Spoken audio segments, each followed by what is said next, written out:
Hello everyone, I am सुगम। Welcome back. तो कैसे हो आप सब? आई होप आप सब अच्छे होंगे। स्वागत है आप सभी का आपके अपने एसपी स्टडी यूट्यूब चैनल पर। तो गाइस, आज हम यहाँ पर लेकर आए हैं नागरिक शास्त्र के जो भी आपके महत्वपूर्ण क्वेश्चन हैं उन प्रश्नों को यहाँ पर हम देखने वाले हैं। ठीक है, तो आपको ये वीडियो पूरा देखना है। इस वीडियो को आप बिल्कुल भी स्किप ना करें।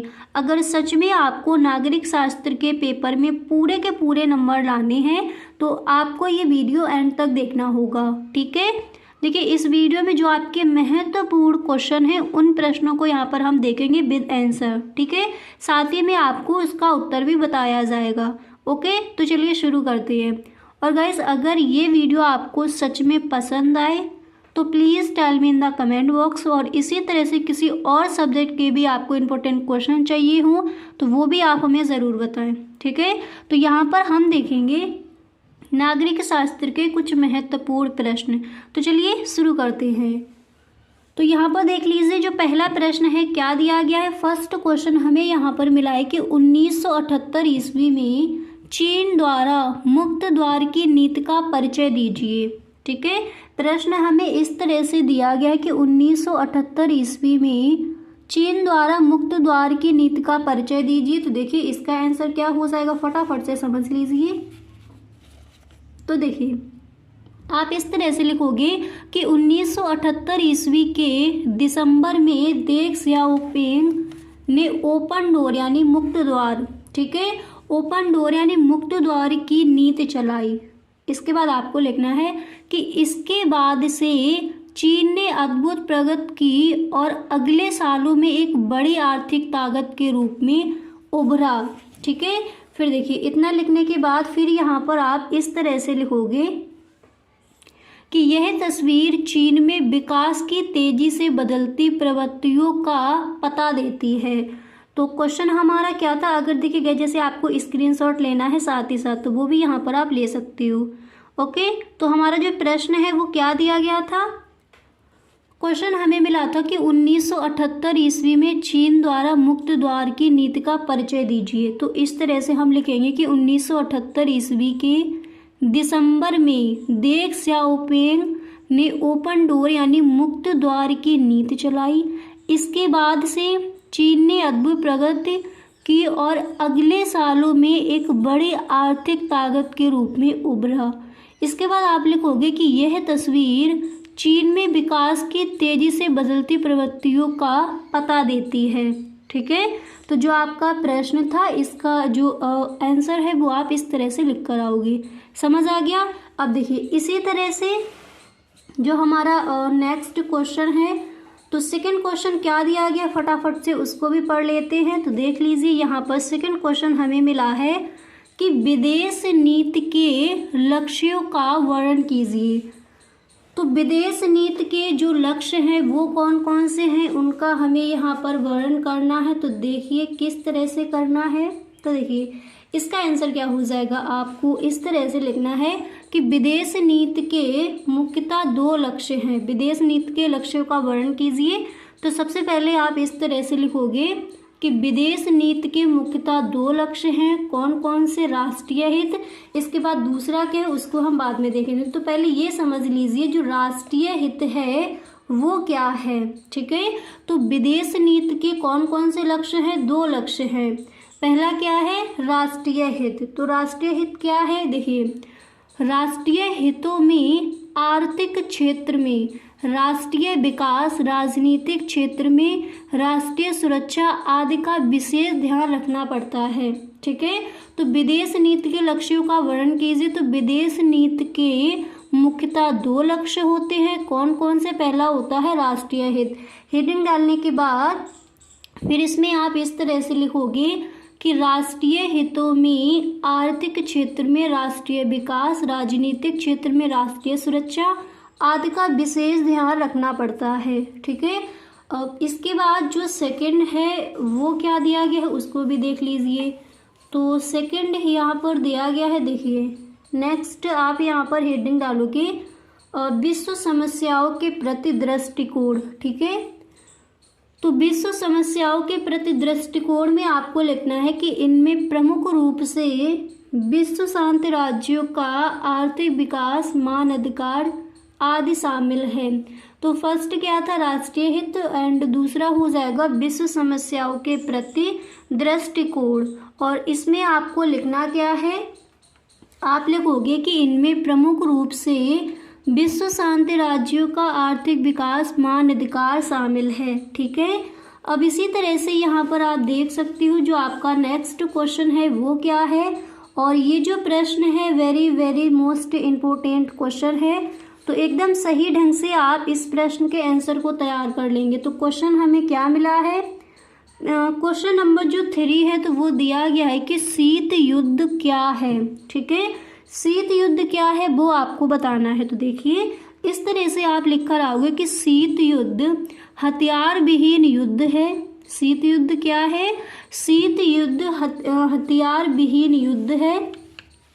एंड देखिए इतना लिखने के बाद, शीत युद्ध हथियार विहीन युद्ध है, इतना लिखने के बाद फिर आप यहाँ पर इस तरह से लिखोगे कि जब दो देश आपस में वैचारिक मतभेद उत्पन्न कर लेते हैं तो इसे शीत युद्ध कहा जाता है।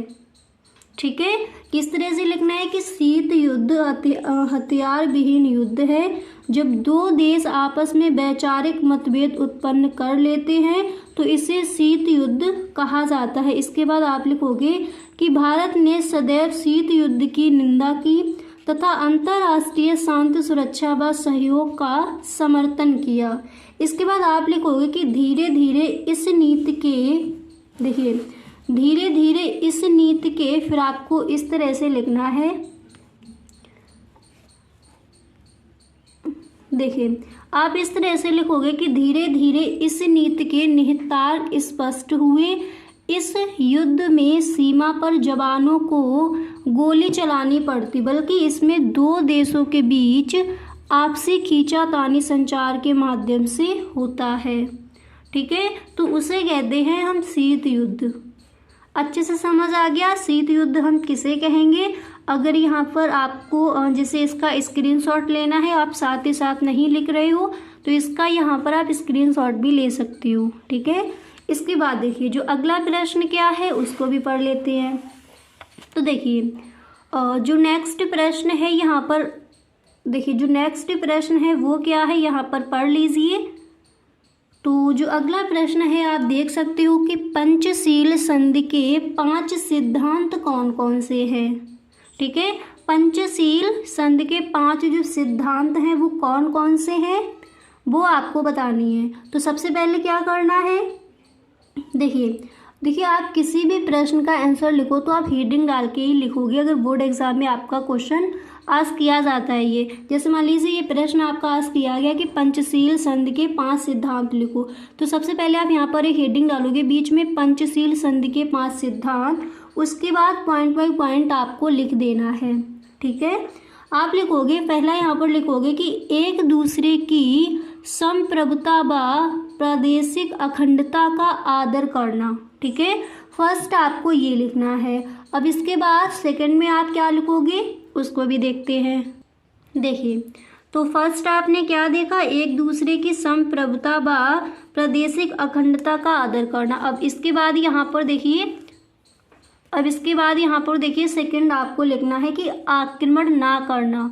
क्वेश्चन हमारा क्या था कि पंचशील संधि के 5 सिद्धांत कौन कौन से हैं, तो पहला हम देख चुके हैं।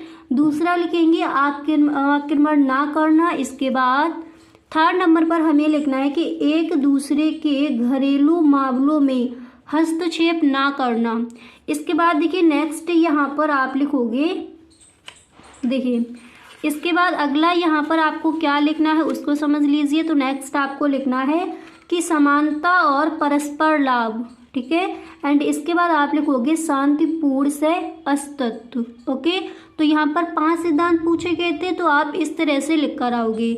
अब इसी तरह से जो नेक्स्ट प्रश्न है, जो अगला क्वेश्चन है वो क्या है उसको भी देख लेते हैं। तो देखिए जो आपका यहाँ पर नेक्स्ट प्रश्न है तो यहाँ पर दिया गया है, आप देख सकते हो, और ये क्वेश्चन इम्पोर्टेंट भी है। ठीक है, तो इसको भी आप सही ढंग से तैयार कर लेंगे। अब चलिए फटाफट से पढ़ लीजिए जो आपका क्वेश्चन है वो क्या दिया गया है। तो देखिए प्रश्न हमें यहाँ पर मिला है, क्वेश्चन हमें यहाँ पर दिया गया कि 1960 के दशक में किस संकट को क्यूबा मिसाइल संकट के रूप में जाना गया है। आप पेपर उठाकर देखना और मॉडल पेपर में भी देखना, कई बार ये प्रश्न रखा गया है आपका, ठीक है।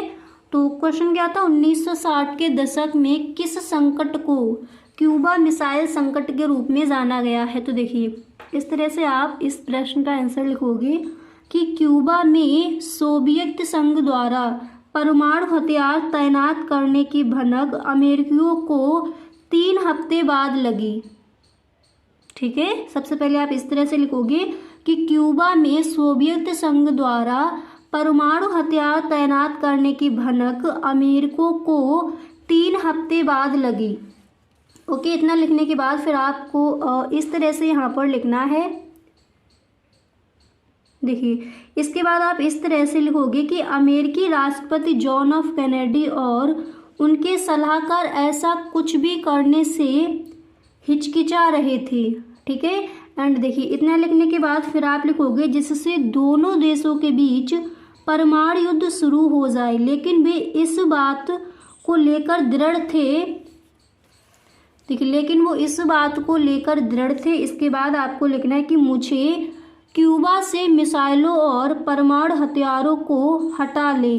कैनेडी ने आदेश दिया कि अमेरिकी जंगी बेड़ों को आगे करके क्यूबा की तरह जाने वाले सोवियत जहाज़ों को रोका जाए। तो यहाँ पर क्वेश्चन हमारा क्या दिया गया था, प्रश्न था कि 1960 के दशक में किस संकट को क्यूबा मिसाइल संकट के रूप में जाना जाता है। तो इस प्रश्न का आंसर हम इस तरह से लिख कर आएंगे। अगर इसका स्क्रीनशॉट लेना चाहते हो तो यहाँ पर आप ले सकते हो। ओके, इसके बाद देखिए जो नेक्स्ट प्रश्न है उसको देखते हैं। अगला प्रश्न यहाँ पर क्या दिया गया है। तो देखिए क्वेश्चन नंबर जो 6 है वो क्या है, तो आप देख सकते हो क्वेश्चन नंबर 6 यहाँ पर हमें मिला है कि निषेधाधिकार से क्या आशय है। तो निषेधाधिकार क्या है उसको भी समझ लेते हैं। सबसे पहले आप जैसे इसका आंसर लिखते हो क्वेश्चन नंबर डालकर सबसे पहले हेडिंग डालोगे निषेधाधिकार, ठीक है। हेडिंग डालने के बाद आप इस तरह से लिखोगे कि सुरक्षा परिषद में कुल 15 सदस्य होते हैं, ठीक है। सुरक्षा परिषद में कुल 15 सदस्य होते हैं। इनमें 5 स्थायी सदस्य तथा 10 अस्थायी सदस्य। ओके, अब देखिए इतना लिखने के बाद फिर आप इस तरह से लिखोगे कि प्रक्रिया संबंधी विषयों पर कोई निर्णय तभी लिया जाएगा जब 15 से 9 सदस्यों के सकारात्मक मत होंगे, ठीक है। इसके बाद देखिए सकारात्मक मत होंगे। इसके बाद देखिए आपको यहाँ पर इस तरह से लिखना है। देखिए सकारात्मक मत होंगे, पहले इतना आप लिख लोगे। इसके बाद आपको लिखना है परंतु अन्य महत्वपूर्ण मामलों में जिनसे आर्थिक या सैनिक कार्यवाही शामिल है किसी निर्णय के लिए 5 स्थायी सदस्यों का मत भी अनिवार्य। यहाँ पर आप सैनिक लिख लेंगे, ठीक है। कार्यवाही शामिल है किसी निर्णय के लिए 5 स्थायी सदस्यों का मत भी अनिवार्य है। इसी को हम नेशाधिकार कहा जाता है या फिर इसी को हम नेशाधिकार कहते हैं, ठीक है। तो नेशाधिकार क्या है, आई होप आपको यहाँ पर अच्छे से इस प्रश्न का जो आंसर है वो क्लियर हो गया होगा। अब इसी तरह से जो आपका अगला प्रश्न है उसका जो आंसर है वो देख लेते हैं, ठीक है। तो देखिए यहाँ पर जो नेक्स्ट आपका क्वेश्चन है तो वो क्या है उसको पढ़ लीजिए। अगला प्रश्न यहाँ पर पूछा गया है कि आसियान के 10 सदस्य देशों के नाम बताइए। और आसियान क्या है, इसका अर्थ क्या है, ये क्वेश्चन भी आपका पूछा जाता है। तो आसियान के 10 सदस्य देशों के नाम बताइए। तो देखिए वो कौन कौन से 10 सदस्य हैं फटाफट से देख लीजिए। पहला है इंडोनेशिया एंड दूसरे नंबर पर रखा है मलेशिया, तीसरा है फिलीपींस एंड चौथा है सिंगापुर, पांचवा है थाईलैंड एंड छठा यहाँ पर दिया गया कि दारू इस्लाम। इसके बाद नेक्स्ट यहाँ पर है वियतनाम। इसके बाद 8 नंबर पर है लाओस एंड 9 नंबर पर यहाँ पर दिया गया है म्यांमार एंड 10 नंबर पर है कंबोडिया, ठीक है। तो क्वेश्चन क्या था कि आसियान के 10 सदस्य देशों के नाम बताइए। तो तो वो यहाँ पर आपने देख लिए, ये हो जाएंगे 10 नाम। ठीक है, अब देखिए अगर जैसे आपने अभी तक स्क्रीनशॉट नहीं लिया था तो जैसे इस क्वेश्चन का निषेधाधिकार क्या है इसका लेना है तो ले लीजिए। ठीक है, एंड इसके बाद देखिए जिसका भी आपको लेना हो तो यहाँ पर आप स्क्रीनशॉट इसका ले सकते हो। अब गाइस इसी तरह से अगर किसी भी सब्जेक्ट के आपको इम्पोर्टेंट क्वेश्चन चाहिए है तो please tell me in the comment box. अगर सच में आपको वीडियो अच्छा लगा है तो एक बार सभी दोस्तों में आप इस वीडियो को शेयर ज़रूर करें। Okay, thank you so much.